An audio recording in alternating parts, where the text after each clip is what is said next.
ETF index mutual funds నేర్చుకుని stock మార్కెట్లో రాణించాలనుకుంటున్నారా? వెంటనే ఈ నెంబర్కి కాల్ చేయండి. అందరికీ జై హింద్. ఇప్పుడు ఇండియా అండ్ యుఎస్ మధ్యలో జరుగుతున్న ట్రేడ్ వార్ కానీ, అమెరికాకి విరుద్ధంగా వెళ్తున్న దేశాలు కానీ ఒక ఇష్యూ మీద మాట్లాడుతున్నారు. ఆ ఇష్యూయే డీ-డాలరైజేషన్. అండ్ ఈ డీ-డాలరైజేషన్ వల్ల మన దగ్గర ఉన్న డాలర్స్ మన ఫారెక్స్ రిజర్వ్స్కి ఎలా ఎఫెక్ట్ అవుతుంది, అండ్ చాలామంది మన ప్రభుత్వం ఇప్పుడు గోల్డ్ ఎక్కువగా కొనుక్కోవాలి, మరెన్నో విషయాలు ఈ టాపిక్కి సంబంధించి ఈ వీడియోలో మాట్లాడతాను, జాగ్రత్తగా వినండి. ఫస్ట్ ఆఫ్ ఆల్, మన దేశంలో ఫారెక్స్ రిజర్వ్స్ అని ఆర్బీఐ దగ్గర ఫారెక్స్ రిజర్వ్స్ అని చెప్పేసి ఉంటాయి.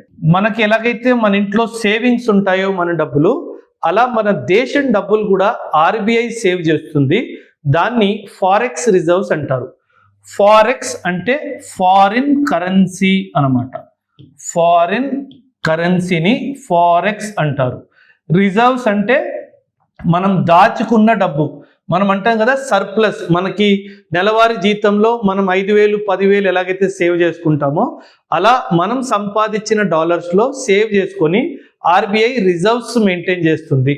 మనం దీన్ని మన సేవింగ్స్ అని కూడా అనొచ్చు. ఇప్పుడు మనం ఆర్బీఐ ఫారెక్స్ రిజర్వ్స్ చూసుకుంటే గనక అందులో ముఖ్యంగా 3 కాంపోనెంట్స్ ఉంటాయి.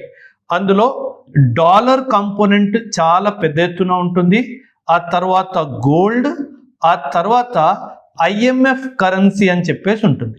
ఈ 3 ఏంటో చెప్తాను, వినండి. ఈ dollar, gold and IMF currency, ఈ 3 కలిపితే మన ఫారెక్స్ రిజర్వ్ తయారవుతుంది.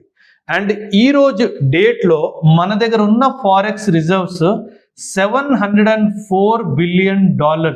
అంటే దీన్ని ఎప్పుడు డాలర్స్లోనే మెజర్ చేస్తారు. మనం డాలర్ ఒక్కటే తీసుకుంటే గనక మన దగ్గర దాదాపు $616 బిలియన్ అమెరికన్ డాలర్స్ ఉన్నాయి.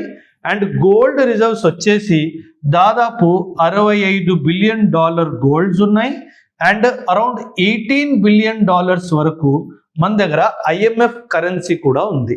ఐఎంఎఫ్ కరెన్సీ ఎలా అంటే ఒక basket of currencies, 5 currencies average తీసుకొని ఐఎంఎఫ్ కరెన్సీ తయారు చేయబడుతుంది.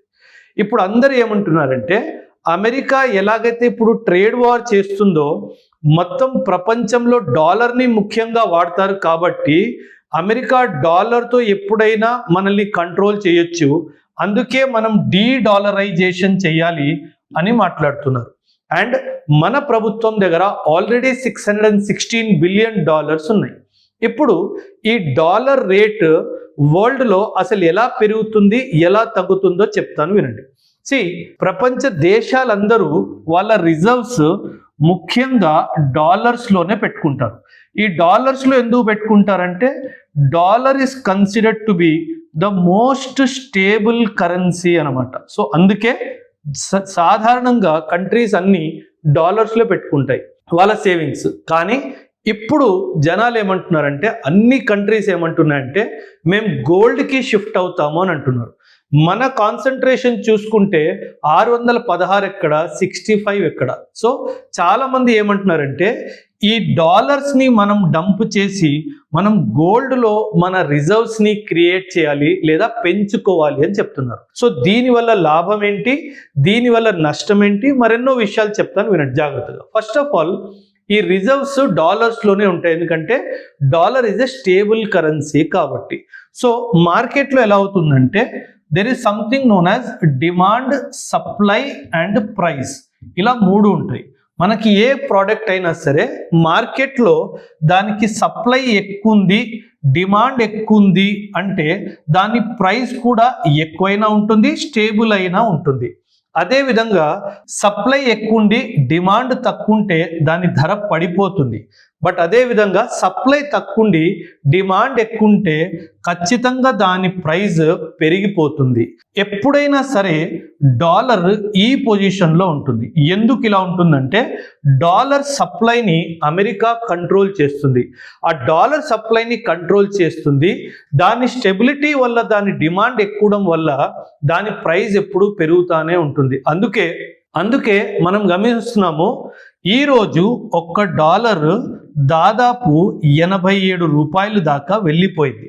సో మనం ఏమంటామంటే ఇలా ప్రైస్ పెరిగిపోతున్న కొద్దీ, ఫర్ ఎగ్జాంపుల్ నేను ఈరోజు ఆయిల్ ఇంపోర్ట్ చేసుకుంటున్నాను. అంటే ఇప్పుడు నేను ఆయిల్ ఇంపోర్ట్ చేసుకోవాలి, $1 నేను ఇచ్చి ఆయిల్ తెచ్చుకోవాలి అంటే నేను 87 రూపాయలు ఇవ్వాలి. సో ఇప్పుడు నా ఉద్దేశం ఏంటంటే, మన ప్రభుత్వం కానీ వేరే ప్రభుత్వాలు కానీ వాళ్ళ ఉద్దేశం ఏంటంటే దీనిని తగ్గించాలి. ఈ ఎక్స్చేంజ్ రేట్ అంటారు దీన్ని, ఈ ఎక్స్చేంజ్ రేట్ని తగ్గించాలి. సో ఈ ఎక్స్చేంజ్ రేట్ని తగ్గించాలి అంటే మనం ఒక పని చేయాలి. ఎలాగైతే సప్లై తగ్గించడం వల్ల డిమాండ్ పెరుగుతడం కానీ డిమాండ్ కాన్స్టెంట్గా ఉండడం వల్ల ప్రైస్ పెరుగుతుందో, మనం ఈ సప్లైని ఇంక్రీజ్ చేయాలి.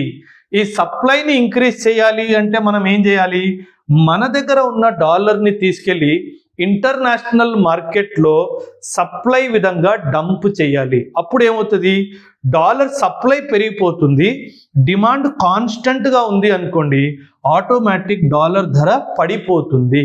ఈ డాలర్ ఎక్స్చేంజ్ రేట్ పడిపోయింది అనుకోండి, ఇది మేబీ $1 = 70 రూపీస్ రావచ్చు, $1 = 75 రూపీస్ కూడా రావచ్చు. ఇలా కంపారిజన్లో ఎక్స్చేంజ్ రేట్ పడిపోతే మనం $1కి తక్కువ డబ్బులు ఇచ్చి మన ఇంపోర్ట్ బిల్ కాస్ట్ కూడా పడిపోతుంది. అండ్ మనం ఎందుకు చేయాలి ఇదంటే 2 కారణాలు. ఎందుకంటే మనం ఇంపోర్ట్ ఎకానమీ, మనం ఎక్కువ శాతం ఇంపోర్ట్ చేసుకుంటాం కాబట్టి మనకి ఇది తక్కువ ఉంటే మనకు మంచిది అన్నట్టుగా చాలా మంది అంటున్నారు. రెండో విషయం ఏంటంటే, కానీ ఒకవేళ మన ఎకానమీ ఎక్స్పోర్ట్ లెడ్ ఎకానమీ అనుకోండి, కాకపోతే మన ఎకానమీ ఎక్స్పోర్ట్ లెడ్ అంటే అప్పుడు $1 = 87 అని మాట్లాడుకున్నాం కదా, $1 = 70 రూపీస్ అయ్యింది అనుకోండి, అప్పుడు ఏమవుతుందంటే మన ఎక్స్పోర్ట్స్ కూడా నెగటివ్ ఎఫెక్ట్ అవుతాయి. ఎక్స్పోర్ట్స్ కూడా నెగటివ్ ఎఫెక్ట్ అవుతాయి. అందుకే మన ప్రభుత్వం ముందుగానే ఏం చేసిందంటే, నేను ఇప్పుడు చాలా ఎక్స్పోర్ట్స్లో నేను అసలు ఈ ఎక్స్చేంజ్ రేట్ గొడవ లేకుండా నేను రూపీలోనే ట్రేడ్ చేస్తాను అని చెప్పేసింది.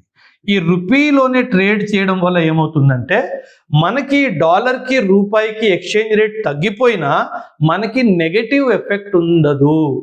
అండ్ మనం ఇలా డబ్బులు, ఈ డాలర్స్ మన రిజర్వ్స్ నుంచి తీసేసి మనం బంగారం పెంచాలి.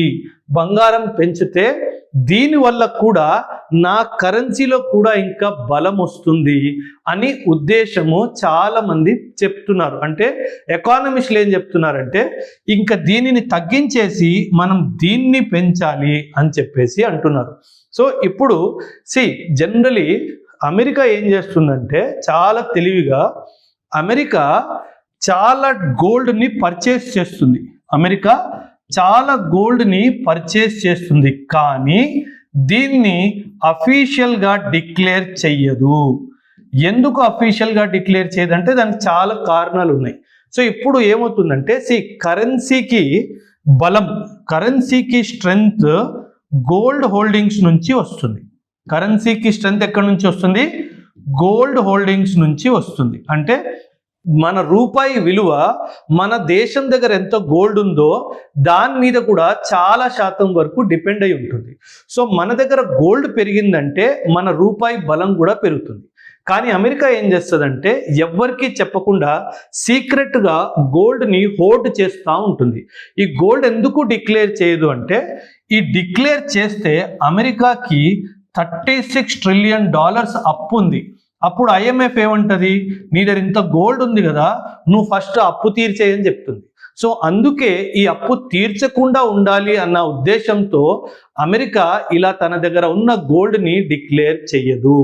సో నా ఉద్దేశం ఏంటంటే, మనము ఖచ్చితంగా ఇంకా అమెరికా ఈ డాలర్ డిపెండెన్స్ని తగ్గించి మేబీ ఒక $100-200 బిలియన్ గోల్డ్ క్వాంటిటీని ఇంకా ఇంక్రీజ్ చేస్తే, ఒకవైపు ఇలా అమెరికన్ డాలర్ మార్కెట్లో వెళ్ళి సప్లై ఇంక్రీజ్ అయితే డాలర్ కూడా క్రాష్ అవుతుంది అండ్ మనకు కూడా గోల్డ్ వస్తుంది, అమెరికా కూడా బుద్ధి చెప్పినట్టు అవుతుంది అన్నది నా ఉద్దేశం. సో దీనిపైన మీ అభిప్రాయం కూడా ఖచ్చితంగా కమెంట్స్లో తెలియజేయండి. థ్యాంక్ యూ అండ్ జై హింద్.